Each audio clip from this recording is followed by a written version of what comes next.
हाँ जी देवियों सज्जनों, क्या हाल है आपका? स्वागत है आपका। तो मैं हूँ अभिषेक और हमारी चल रही थी राजस्थान राज्य व्यवस्था स्टेट पॉलिटी, जिसके अंदर हम राजस्थान विधानमंडल जो था यानी कि स्टेट लेजिस्लेचर, उसको हमने शुरू कर चुके थे। और ये हमारी एकदम लाइन टू लाइन बिल्कुल कोरम से चल रही है। तो आप भी, मैं अपेक्षा करूंगा कि ये मेरी चौथी वीडियो थी, इससे पहली वाली वीडियो जो पार्ट 1 था उसका देख के आए। ये पार्ट 2 चल रहा है अभी राजस्थान विधानमंडल का। कौन सा चल रहा है? ये पार्ट आपका 2 चल रहा है। तो जो पहला वाला पार्ट था उसको आप एक बार देख के आए। तो उसके अंदर हमने राज्यपाल को यानी कि गवर्नर को शुरू कर लिया था, जो कि आर्टिकल 153 से लेके 159 तक हमने सारे पढ़ लिए थे। 159 ओथ होता है, 153 के अंदर हमारे गवर्नर का संवैधानिक पद दिया हुआ है। अब हम शुरू करेंगे हमारे गवर्नर यानी राज्यपाल की शक्तियां। देखो आजकल पेपर में कैसे आता है, आपको 4 शक्तियां लिख के बोल देगा और उसमें बोल देगा निम्नलिखित में से कौन सी राज्यपाल की कार्यपालिक शक्ति है या फिर नहीं है, या निम्नलिखित में से कौन सी राज्यपाल की विधेयक शक्ति है, या फिर निम्नलिखित में से कौन सी राज्यपाल की आर्थिक शक्ति है। तो वो सारी अपने को पढ़नी है इसके अंदर। तो सबसे पहले अपने पढ़ेंगे पहली कौन सी, एग्जीक्यूटिव पावर्स के बारे में, कार्यपालिक शक्तियों के बारे में। एग्जीक्यूटिव पावर्स, कार्यपालिक शक्तियों के बारे में हम राज्यपाल की पढ़ेंगे, ठीक है।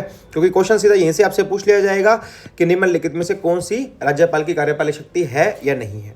चलो भाई, पहली शक्ति क्या है? हमारे जो गवर्नर होते हैं यानी कि हमारे जो राज्यपाल होते हैं वो क्या करते हैं?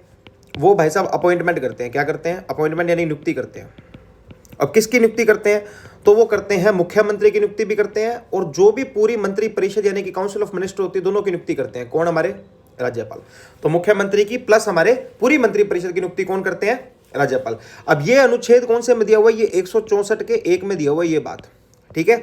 इसी 164 के ए में आपको एक और बात दिखाई देती है कि ये साथ साथ ट्राइबल वेलफेयर मिनिस्टर की भी नियुक्ति करते हैं। नॉर्मली पूरी की पूरी मंत्री परिषद की और मुख्यमंत्री की तो करते ही करते हैं, साथ में ट्राइबल वेलफेयर मिनिस्टर की भी नियुक्ति करते हैं। तो ट्राइबल वेलफेयर मिनिस्टर भी 164 के 1 में दिया हुआ है, लेकिन हर हमारे स्टेट के अंदर ट्राइबल वेलफेयर मिनिस्टर नहीं है। तो वो किस किस में? एक तो एमपी में है, एक बिहार में है, एक हमारे ओडिशा में है, और एक हमारे झारखंड में है। जब ये प्रोविजन बना था कि हमारे जो गवर्नर साहब है वो ट्राइबल वेलफेयर मिनिस्टर की भी नियुक्ति करेंगे, उस टाइम पर तो बिहार था। लेकिन बाद में क्या हो गया? बाद में एक अमेंडमेंट पास होता है हमारा 99th कॉन्स्टिट्यूशनल अमेंडमेंट 2006। ये 99वां संविधान संशोधन 2006 क्या करता है? इस बिहार की जगह ले आता है किसको? छत्तीसगढ़ को। तो यानी कि आज जब हमारे ट्राइबल वेलफेयर मिनिस्टर की नियुक्ति होती है वो होती है एमपी, छत्तीसगढ़, उड़ीसा, झारखंड। बिहार वहां से बाहर हो गया। कौन सा अमेंडमेंट से? 99 से। तो ये हमारी पहली पावर है किसकी? गवर्नर साहब की कार्यपालिक शक्ति है कि वो नियुक्ति कर सकते हैं सीएम और काउंसिल ऑफ मिनिस्टर्स की, ठीक है, साथ में ट्राइबल वेलफेयर मिनिस्टर की। पहले क्या था? बिहार। लेकिन 99th कॉन्स्टिट्यूशनल अमेंडमेंट पास करने के बाद हमने बिहार को कर दिया छत्तीसगढ़। तो एमपी, छत्तीसगढ़, उड़ीसा, झारखंड, ये 4 हमारे राज्यों में ट्राइबल वेलफेयर मिनिस्टर की नियुक्ति होती है। चलो भाई, अब दूसरा मोस्ट इंपॉर्टेंट, अब मंत्रियों की नियुक्ति तो कर दी। किस मंत्री को वित्त मंत्री बनाना है, किस मंत्री को मान लो अपने एजुकेशन मंत्री बनाना है, किस मंत्री को फाइनेंस देना है, ये होता है पोर्टफोलियो देने का काम। तो ये पोर्टफोलियो देने का काम भी हमारे कौन करते हैं? गवर्नर साहब करते हैं। तो इसको अपने सिंपल से लिख देते हैं एलोकेशन ऑफ पोर्टफोलियो, कि मंत्रियों को पोर्टफोलियो देना कि कौन सा मंत्री बनेगा, उनका क्या पद होगा, कौन से वो डिपार्टमेंट संभाल लेंगे, उसको पोर्टफोलियो देना होता है। तो ये हमारे गवर्नर साहब करते हैं। लेकिन ये किसके लिए रिकमेंडेशन पर करते हैं? किसकी रिकमेंडेशन पर? मंत्री परिषद की रिकमेंडेशन पर, काउंसिल ऑफ मिनिस्टर्स की रिकमेंडेशन पर। इतनी बात आपको पता होनी चाहिए। चल सकते हैं मंत्री एंड सीएम, मुख्यमंत्री की उसके भी मंत्री, और सॉरी इसके अंदर तो सीएम ही आएगा, क्योंकि अभी मंत्री परिषद तो बनी ही नहीं, उनकी तो नियुक्ति कर रहे हैं, उनकी तो पोर्टफोलियो देने हैं। तो सीएम की सजेशन पर, रिकमेंडेशन पर ये सबको पोर्टफोलियो दे देते हैं। इसको फाइनेंस दे दो, इसको एजुकेशन दे दो, उसको आप कोई और दे दो, एग्रीकल्चर दे दो, ऐसे करके मंत्री सारे बना दिए जाते हैं। तीसरी मोस्ट इंपोर्टेंट, अब एक हमारा अनुच्छेद आता है, अनुच्छेद 165। ये मैंने जब आपको हाईकोर्ट पढ़ाया था तो उसमें आपको मैं पढ़ा चुका हूं, क्योंकि इसके अंदर होते हैं राजस्थान के महाधिवक्ता। राजस्थान के महाधिवक्ता,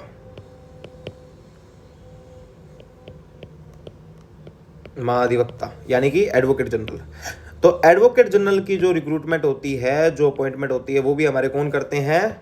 गवर्नर साहब करते हैं। तो ये भी गवर्नर की कौन सी होगी?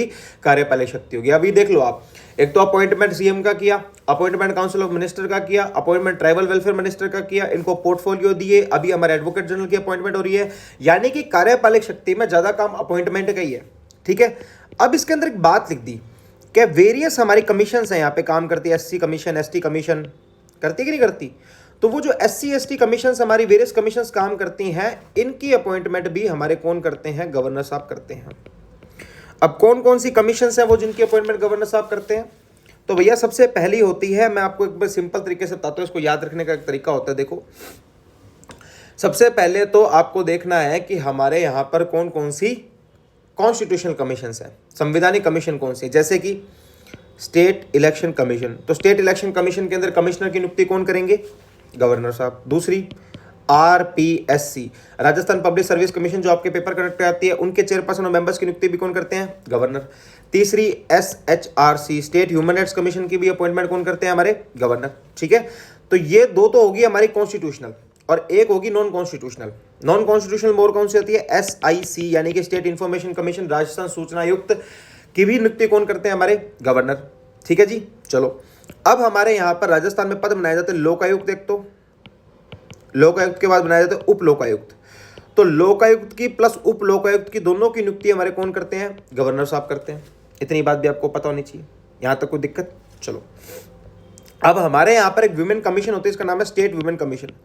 तो स्टेट विमेन कमीशन जो होती है, उस स्टेट विमेन कमीशन की जो चेयरपर्सन होती हैं, उनकी नियुक्ति भी हमारे किसके द्वारा की जाती है? गवर्नर के द्वारा की जाती है। ठीक है, लगभग आप ब्रॉडली ये मान के चलो कि राजस्थान में जितने भी कमीशन उनमें लगभग नियुक्तियां कौन करते हैं? गवर्नर साहब करते हैं। ठीक है जी, आगे चल जाते हैं। एक इसके अंदर आपको यह पता होना चाहिए कि हमारे जो भी ओबीसी और एससी वेलफेयर मिनिस्टर होते हैं, OBC and SC welfare minister, इनकी भी नियुक्ति कौन करते हैं? हमारे गवर्नर साहब करते हैं। ट्राइबल की तो हम पढ़ाए थे, वो तो संवैधानिक प्रोविजन में दे रखे हैं आर्टिकल 164 के 1 में, लेकिन ओबीसी और एससी वेलफेयर मिनिस्टर की नियुक्ति भी कौन करते हैं? गवर्नर साहब करते हैं। ठीक है जी, चलो राजस्थान के अंदर, राजस्थान में जितनी भी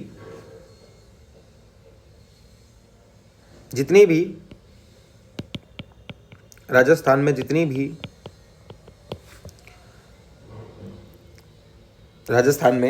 भी स्टेट यूनिवर्सिटीज हैं, स्टेट यूनिवर्सिटी मतलब जो राज्य के द्वारा बनाई गई राज्य की यूनिवर्सिटी है, जितनी भी स्टेट यूनिवर्सिटी है उसके चेयरपर्सन गवर्नर होंगे। उसके चेयरपर्सन कौन होंगे? हमेशा गवर्नर ही होंगे। ठीक है जी। दूसरा, हमारे यहाँ पर कुछ एक इंस्टीट्यूशंस और बनाए गए हैं राजस्थान में। हमारे यहाँ पर राजस्थान में वेरियस इंस्टीट्यूशंस बनाए गए हैं, वेरियस इंस्टीट्यूशंस। ये जो राजस्थान में वेरियस इंस्टीट्यूशंस बनाए गए हैं, इन इंस्टीट्यूशंस के ऑटोमेटिकली चेयरपर्सन प्लस पैट्रॉन, संरक्षक जिसको अपने कहते हैं, ये दोनों ऑटोमेटिकली गवर्नर होते हैं। अब वो कौन कौन से इंस्टीट्यूशन है वो हमें ध्यान में रखने हैं। चलो सबसे पहले तो राजस्थान के अंदर एक सोसाइटी काम करती है, Rajasthan red cross society. Rajasthan red cross society, ये राजस्थान की जो रेड क्रॉस सोसाइटी होती है, इसके अंदर चेयरपर्सन ऑटोमेटिकली गवर्नर होते हैं। दूसरी हमारे पास आती है सैनिक कल्याण बोर्ड, इसको थोड़ा बड़ा बड़ा लिख देता हूँ, ज़्यादा चल जाएगा। ठीक है, तो सबसे पहले तो Rajasthan red cross society, Rajasthan red cross society, पहला तो ये हो गया। दूसरा सैनिक कल्याण बोर्ड, एक सैनिक कल्याण बोर्ड की भी ऑटोमेटिकली चेयरपर्सन कौन से होते हैं? हमारे गवर्नर साहब। एक हमारे अरावली डेवलपमेंट बोर्ड और है, अरावली डेवलपमेंट बोर्ड। तो ये अरावली डेवलपमेंट बोर्ड के भी चेयरपर्सन ऑटोमेटिकली हमेशा कौन होंगे? हमारे गवर्नर साहब। अरावली डेवलपमेंट बोर्ड के बाद एक हमारी कमेटी बनाई जाती है, किन लोगों के लिए? जो हमारे एक्स आर्मी पर्सनल है ना, उनके वेलफेयर के लिए, committee for welfare of x army personal. ठीक है, तो committee for welfare for x army personal, Rajasthan red cross society, सैनिक कल्याण बोर्ड, अरावली डेवलपमेंट बोर्ड, इन सब के कौन होते हैं? हमारे गवर्नर साहब होते हैं। एक आता है हमारे वेस्ट जोन कल्चरल सेंटर, जिसका हेडक्वार्टर कहाँ है बताओ भाई? अगर आपने राजस्थान ज्योग्राफी पढ़े तो आपको पता होगा। वेस्ट जोन कल्चरल सेंटर, जिसका हेडक्वार्टर हमारा कहाँ पड़ता है? उदयपुर में। तो वेस्ट जोन के अंदर आते होते कौन है? हमारे सारे देख लो, राजस्थान से शुरू कर लो। सबसे पहले राजस्थान आएगा, थोड़ा सा नीचे चले गुजरात आएगा, गुजरात के थोड़ा सा नीचे चले महाराष्ट्र आएगा, महाराष्ट्र के थोड़ा नीचे चले गोवा आएगा। इन 4 स्टेट्स को मिला के वेस्ट जोन कल्चरल सेंटर बनाई जाती है। ठीक है, इसमें जो राजस्थान के अध्यक्ष कौन होंगे? ऑटोमेटिकली हमारे गवर्नर होंगे। राजस्थान में इसका ऑफिस कहाँ है वेस्ट जोन कल्चरल सेंटर का? तो भाई साहब उदयपुर में है। ये सारी बात भी आपको पता होनी चाहिए। ठीक है जी, चलो उसके बाद एक हमारे यहाँ पर राजस्थान स्काउट होते हैं, राजस्थान स्काउट होते हैं यहाँ पे हमारे, Rajasthan scout guide, Rajasthan scout guide association होती है। ये जो राजस्थान की स्काउट गाइड एसोसिएशन होती है, इसके भी संरक्षण हमारे कौन होते हैं? ऑटोमेटिकली गवर्नर साहब होते हैं। ये याद रखनी है आपको सारी चीजें, ऐसे नहीं लिख रहा हूं मैं फालतू में कि भूल जाओ इसको। ठीक है, तो ये सारी बातें होती हैं। तो तो हमने इतना जाना कि हमारे जो गवर्नर साहब हैं उनके पास कुछ कार्यपालिक शक्ति हैं, जिसमें से गवर्नर साहब पहले अपने आर्टिकल 164 के 1 का इस्तेमाल करते हुए मुख्यमंत्री प्लस मंत्री परिषद के अपॉइंटमेंट कर देते हैं। ट्राइबल वेलफेयर मिनिस्टर जो कि हमारे एमपी, बिहार, उड़ीसा और झारखंड हुआ करते थे, उसमें 99th कॉन्स्टिट्यूशनल अमेंडमेंट पास करके बिहार को हटा के उड़ीसा, छत्तीसगढ़ डाल दिया था। इनके ट्राइबल वेलफेयर मिनिस्टर अपॉइंट करते हैं। सीएम की रिकमेंडेशन पर सारे के सारे मंत्रियों को पोर्टफोलियो डिसाइड किए जाते हैं। भारत के जो महाधिवक्ता एडवोकेट जनरल उनकी नियुक्ति हमारे गवर्नर साहब करते हैं। हमारे यहाँ पर काफी कमीशंस होती हैं, जैसे कि आरपीएससी होगी, स्टेट इलेक्शन कमीशन होगी, इनके चेयरपर्सन को अपॉइंट करना, state information commission, human rights commission के चेयरपर्सन को नियुक्त करना, लोकायुक्त, उप लोकायुक्त को, ओबीसी एससी के वेलफेयर मिनिस्टर नियुक्त करना। राजस्थान में जितनी भी स्टेट की यूनिवर्सिटी सबके चांसलर ऑटोमेटिकली कौन होंगे? हमारे गवर्नर होंगे। हमारे यहाँ पर वेरियस इंस्टीट्यूशंस हैं जिनके ऑटोमेटिकली अध्यक्ष हमारे गवर्नर ही होते हैं, जैसे कि Rajasthan red cross society, Rajasthan ex army personal welfare board, Aravalli development board, Rajasthan scout guide association, west zone culture centre, सैनिक कल्याण बोर्ड, ठीक है, और west zone culture centre Rajasthan, Gujarat, Maharashtra, Goa, जिसका हेडक्वार्टर हमारे गांव पर है, उदयपुर के अंदर है। यहां तक आपको समझ में आ गया होगा। तो ये हमने कौन सी शक्तियां पढ़ ली? ये भाई साहब हमने पढ़ ली राजस्थान के जो गवर्नर है उनकी कार्यपालिक शक्तियां। अब आपको यूं ही दे देगा, एक नीचे लिख देगा कि निम्नलिखित में से कौन सी शक्ति कार्यपालिक शक्ति, अपॉइंटमेंट ऑफ द लोकायुक्त इन राजस्थान, ठीक है। अब आपको उसको टिक करके आना पड़ेगा कि भाई साहब ये गवर्नर साहब की कार्यपालिक शक्ति है। नहीं करोगे तो ऐसी तैसी हो जाएगी। चल सकते हैं आगे? चलो भाई, अब दूसरी हमारी बात करेंगे लेजिस्लेटिव पावर्स की। विधेयक शक्तियां कौन सी होती है इनकी? अब जाहिर सी बात है, जहां पर भी विधेयक आ जाएंगे वहां पर ही वही विधेयक शक्तियां हो जाएंगी। ऑर्डिनेंस पास करना, किसी बिल के ऊपर परमिशन देना, किसी बिल को रिजर्व करके रख देना, ऑटोमेटिक सी बात है ना। चलो, सबसे पहले देखो भाई, हमारे जो भी गवर्नर होते हैं, अगर सेंटर की बात करो तो राष्ट्रपति, स्टेट की बात करो तो गवर्नर, उनमें सबसे पहले फॉर एग्जांपल अपने देखते हैं, एक उनके पास पावर होती है सम्मन करने की, ठीक है, कि भी सारे हाउस को बुलाया जाए, हमें कोई वार्षिक चर्चा करनी है, उसको कहते हैं सम्मन करना। और दूसरी इनके पास शक्ति होती है प्रोरोग करने की। किसकी? प्रोरोग करने की। तो हमारी एक तो सम्मन करने की शक्ति होगी और एक प्रोरोग करने की शक्ति होगी। ये किसको होते हैं दोनों? ये असेंबली को कर सकते हैं, जो भी हमारी विधानमंडल है उसको कर सकते हैं। कौन करेंगे? गवर्नर करेंगे।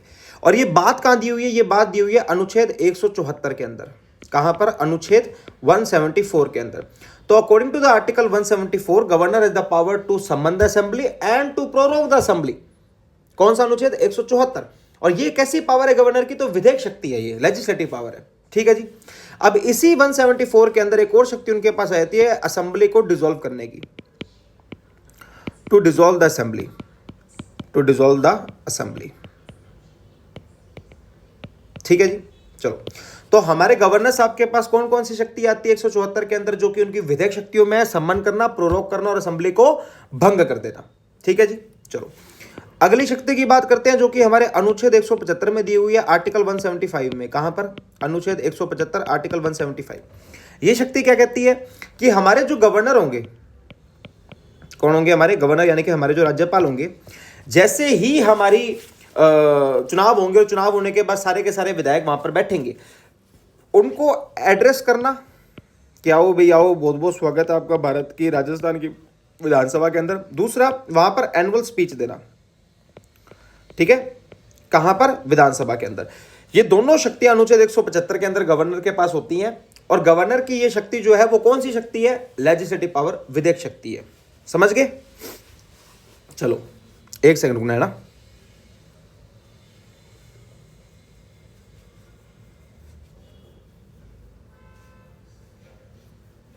चलो, अब गवर्नर का जब एड्रेस होता है ना, तो एक आपको छोटी सी बात बताता हूं।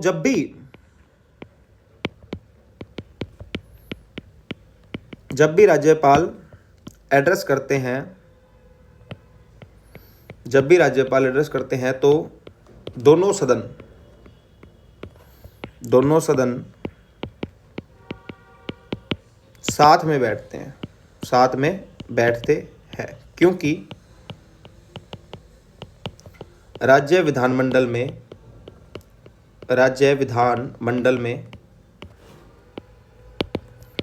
जॉइंट सिटिंग का प्रावधान नहीं है। जॉइंट सिटिंग का प्रावधान नहीं है, ठीक है। तो राज्य विधानमंडल में जॉइंट सिटिंग का प्रावधान नहीं है। इसी कारण से जब भी बैठते हैं तो दोनों के दोनों साथ में आके बैठते हैं, ठीक है, जब भी एड्रेस होता है। तो हमने कौन कौन सी शक्तियां पढ़ ली, 174 के अंदर तो उनके पास शक्ति है समन करने की, प्रोरोग करने की, डिसॉल्व करने की। 175 के अंदर हाउस को एड्रेस करना और एनुअल स्पीच देना। और एड्रेस में आपको ये बात पता है कि दोनों के दोनों जो भी हमारे सदन होंगे वो साथ आके बैठेंगे। तो अभी तक हमने 2 शक्तियों के बारे में बात करी है।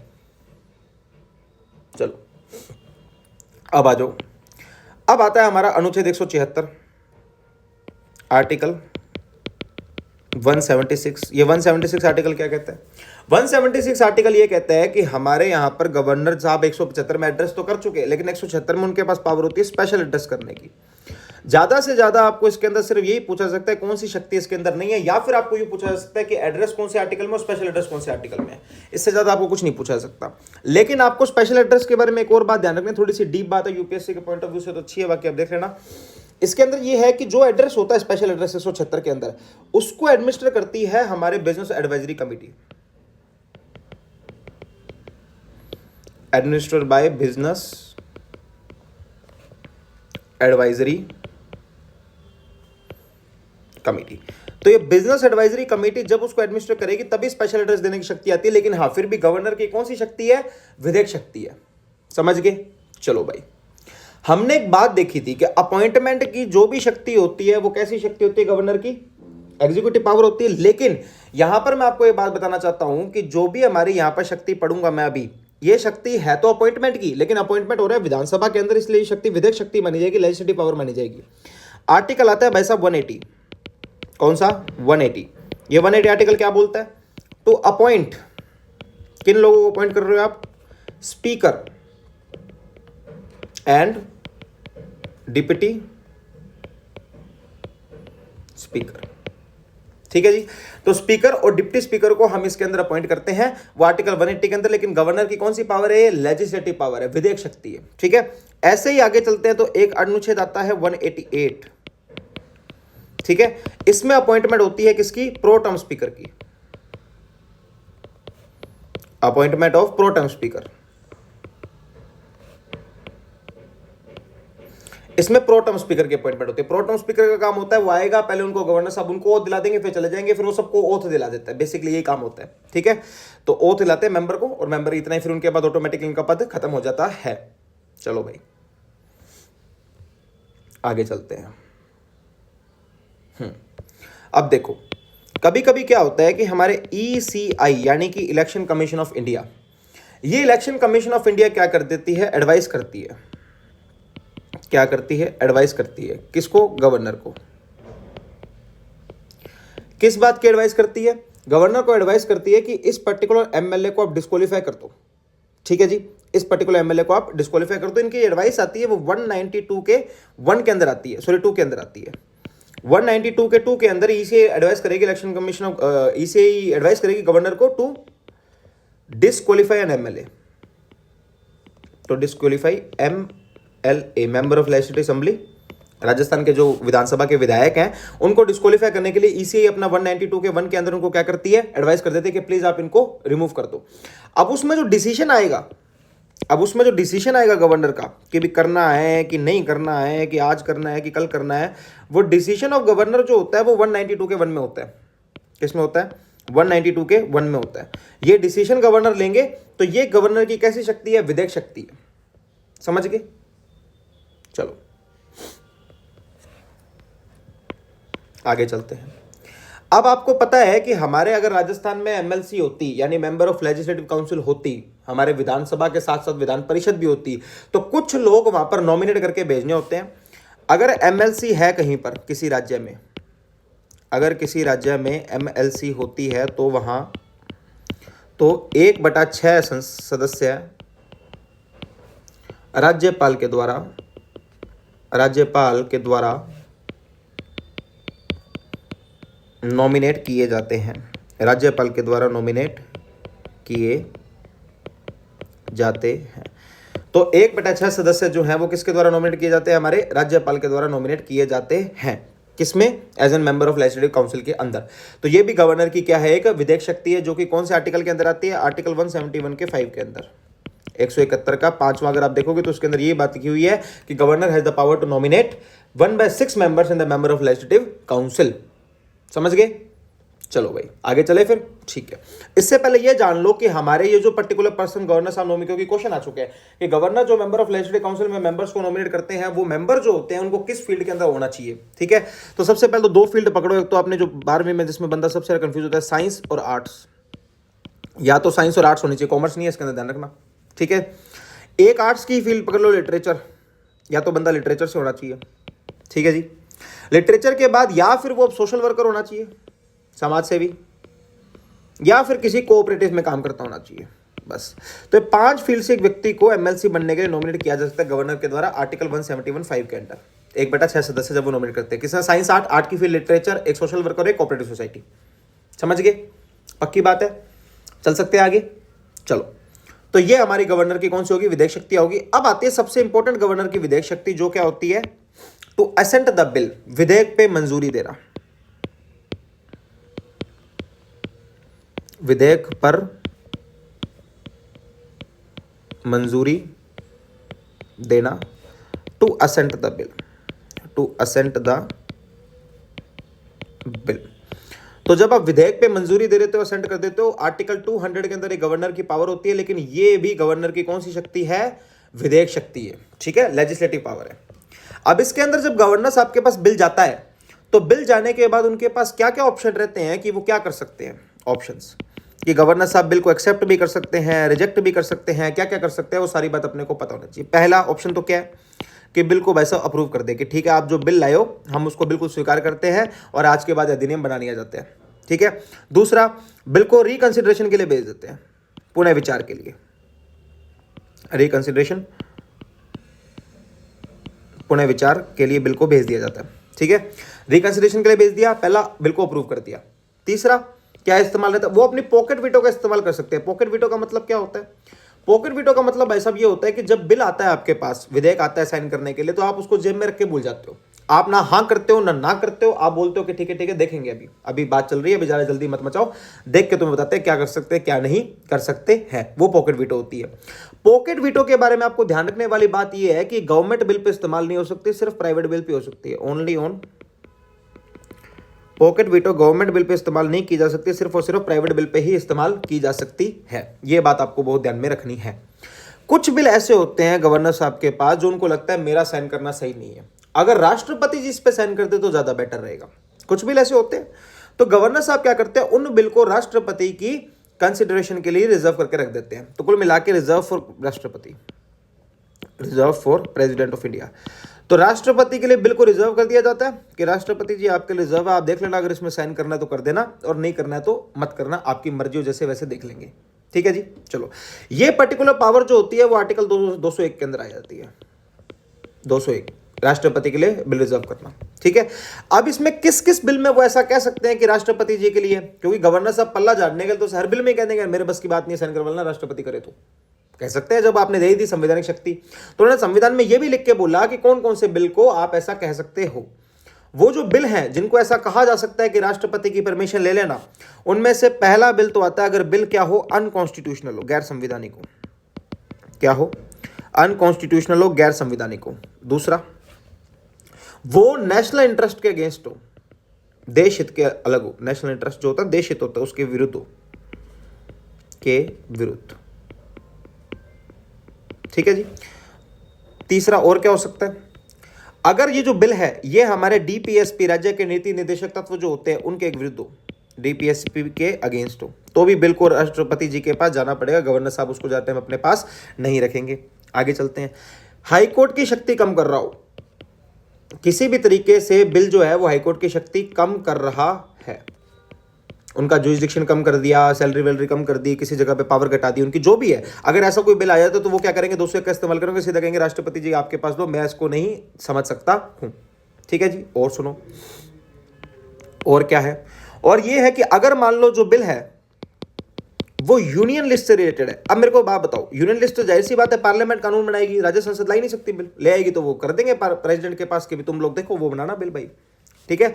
अगर बिल जो है वो राइट टू प्रॉपर्टी से रिलेटेड है, जो कि अब गैर संवैधानिक हो चुका है, क्योंकि उसको हटा के हमने गैर संवैधानिक तो नहीं, फंडामेंटल राइट से बाहर निकाल चुके हैं, तो 300 में डाल दिया है, तो उसका बिल भी किससे जाता है ऊपर, सीधा राष्ट्रपति के पास।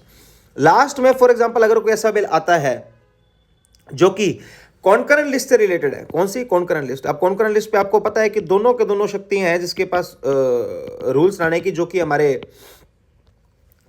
इसके पार्लियामेंट के पास ही और जो कि राज्य विधानमंडल के पास पे, दोनों के पास हमारे कॉन्करेंट लिस्ट में शक्ति है कि भी ला सकते हैं। लेकिन कॉन्करेंट लिस्ट का बिल है और पार्लियामेंट पहले से उसके ऊपर कानून बना चुके हैं और संसद पहले से उसके ऊपर कानून बना चुकी है। संसद पहले से उसके ऊपर कानून बना चुकी है। ऐसा कोई सीन हो जाए तब भी बिल हमारा कहां चला जाता है? राष्ट्रपति के पास चला जाता है। तो हमने ये देखा कि हमारे जो गवर्नर साहब होते हैं उनको बिल को शक्ति देने की उनके पास पावर होती है, बिल को असेट देने की, मंजूरी देने की, जो कौन से अनुच्छेद में? 200 के अंदर है। हमारे गवर्नर साहब के पास है तो अप्रूव कर दो कि बिल मंजूर है, या फिर उसको रिकमेंडेशंस के लिए, रिकंसिडरेशन के लिए, पुनः विचार के लिए वापस भेज दो, या फिर उसमें पॉकेट वेटो का इस्तेमाल करो। आप जानते हो पॉकेट वेटो का इस्तेमाल सिर्फ प्राइवेट बिल पे हो सकता है, या राष्ट्रपति के लिए रिजर्व कर दो।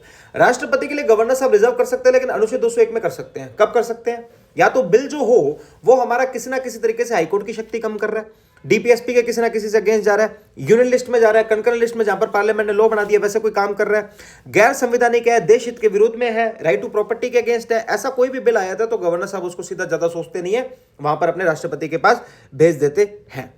समझ के बात? चल सकते हैं आगे? चलो भाई।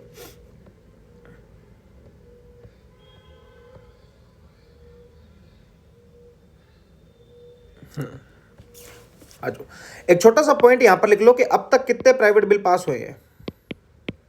अब तक कितने प्राइवेट बिल पास हुए हैं। और आपको बता दूं प्राइवेट बिल का मतलब समझते हो? जो बिल ऐसे किसी विधायक के द्वारा लाया जा रहा है जो मंत्री नहीं है,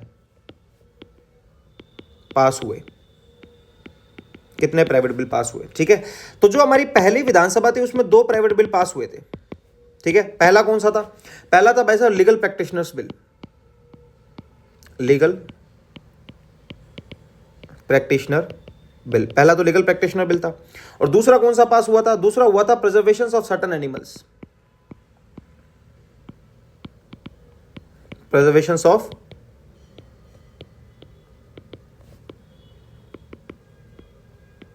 सर्टेन एनिमल्स। ठीक है जी, चलो।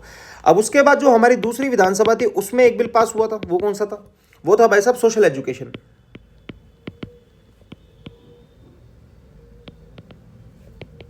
ठीक है, फिर हमारी तीसरी विधानसभा थी उसके अंदर फिर एक बिल पास हुआ था, जो कि टोटल 4 बिल पास हुए। Animal and bird sacrifices bill, animal and bird sacrifices bill. ये animal and bird sacrifices bill जो था वो चौथी विधानसभा में पास हुआ था, तीसरी विधानसभा में पास हुआ था, दूसरी में सोशल एजुकेशन। पहली में 2 बिल पास हुए थे, लीगल प्रैक्टिशनर और प्रिजर्वेशन ऑफ सर्टेन एनिमल्स। ठीक है, तो ये बात आपको ध्यान में रखनी है। चलो, अब गवर्नर साहब की एक और विधेयक शक्ति है जो आपको पता होनी चाहिए, 8वीं नंबर। ये आती है अनुच्छेद 213 के अंदर, आर्टिकल 213, जो क्या क्या कहता है? टू इशू द ऑर्डिनेंस, अध्यादेश जारी करने की शक्ति गवर्नर साहब के पास होती है। जैसे राष्ट्रपति के पास होती है वैसे ही गवर्नर साहब के पास होती है। To issue the ordinance, ordinance issue करना है इनको। ठीक है जी, ये आपको पता होना चाहिए। तो कौन से आर्टिकल के अंदर आता है? 213 के अंदर आता है। तो ऑर्डिनेंस करने की शक्ति भी कैसे होती है गवर्नर साहब की? एक विधेयक शक्ति होती है। चलो,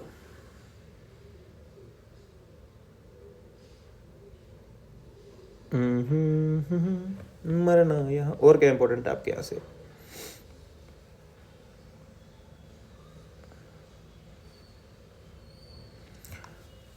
ये तो ज्यादा काम का है नहीं।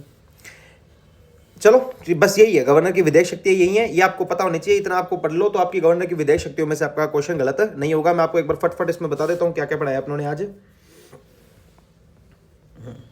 तो हमने गवर्नर के लेजिस्लेटिव पावर्स के बारे में बात की। 174 का इस्तेमाल करके गवर्नर समन कर सकते हैं, प्रोरोग कर सकते हैं, डिसॉल्व कर सकते हैं असेंबली को। 175 का इस्तेमाल करके गवर्नर एड्रेस या एनुअल स्पीच दे सकते हैं। 176 में गवर्नर स्पेशल एड्रेस कर सकते हैं। 80 में स्पीकर, डिप्टी स्पीकर। 88 में अपना प्रोटेम स्पीकर। 192 के 2 में जब हमारे election commission of India governor को एडवाइस करती है कि इस बंदे को हटा दो आप, तो 192 के 1 में वो डिसीजन ले सकते हैं। 171 का 5 कहता है कि गवर्नर साहब हमारे एमएलसी हो तो उसमें 1/6 सदस्य डालेंगे, science, art, literature, social worker और कोऑपरेटिव सोसाइटी से। विरोध ऊपर मंजूरी देना, अगर मान लो फॉर एग्जांपल विधेयक जो हमारा है उस पर एसेंट देने के लिए 200 के अंदर पावर होती है, क्या कर सकते हैं, अप्रूव, रिकंसिडरेशन और मना कर सकते हैं पॉकेट वीटो का इस्तेमाल करते हुए, जो किसी प्राइवेट बिल में होगा। 201 का इस्तेमाल करते हुए रिकंसिडरेशन के लिए भेज सकते हैं, राष्ट्रपति के रिजर्व कर सकते हैं। अगर कोई बिल हमारा देश हित के खिलाफ है, कोई बिल अनकॉन्स्टिट्यूशनल है, डीपीएसपी के खिलाफ हाईकोर्ट की शक्तियां कम कर रहा है, यूनियन लिस्ट का है, राइट टू प्रॉपर्टी का है, या फिर कंकरेंट लिस्ट जिसमें हमारे पार्लियामेंट कानून बना चुकी है। कितने प्राइवेट बिल पास हुए, तो पहले विधानसभा में 2 हुए थे, पहला लीगल प्रैक्टिशनर, दूसरा प्रिजर्वेशन ऑफ सर्टेन एनिमल्स, तीसरा, और दूसरी विधानसभा में हमारा बिल पास हुआ था सोशल एजुकेशन, और तीसरी विधानसभा में बिल पास हुआ था animal and bird sacrifices bill. ठीक है। और अनुच्छेद 213 जो की बात करता है हमारा इशू ऑर्डिनेंस, अध्यादेश जारी करने की शक्ति भी हमारी किसकी होती है, गवर्नर साहब की होती है। तो आज हमने गवर्नर साहब की 2 शक्तियां पढ़ ली, दैट इज कौन कौन सी है हमारी, एक तो हमने पढ़ ली एग्जीक्यूटिव यानी कि कार्यपालक शक्ति, दूसरी पढ़ ली हमने विधेयक शक्ति यानी लेजिस्लेटिव पावर्स। अब हम गवर्नर साहब की शक्ति पढ़ेंगे तो फाइनेंशियल पावर, जुडिशियल पावर और डिस्क्रिशनरी पावर। ठीक है। कौन सी 3 शक्तियां पढ़ेंगे अगली क्लास में, एक तो पढ़ेंगे हम फाइनेंशियल पावर और साथ में डिस्क्रिशनरी पावर, जो मर्जी की शक्ति होती है। ठीक है। और न्यायिक शक्ति यानी जुडिशियल पावर। ये तीनों पावर्स अपने आप पढ़ेंगे गवर्नर साहब की अगली क्लास में। मोस्ट प्रोबेबली अगली क्लास में हमारे गवर्नर साहब पूरे हो जाएंगे। ठीक है। नहीं होंगे तो उससे अगली में हो जाएंगे, कोशिश तो ये है कि अगली में कर दूं। तो धन्यवाद आपका बहुत बहुत, अगर आप इतने लंबे समय तक टिके रहे हैं, ऐसे चलते रहिए, आपका सारा सिलेबस कंप्लीट हो जाएगा और इस बार आरएस में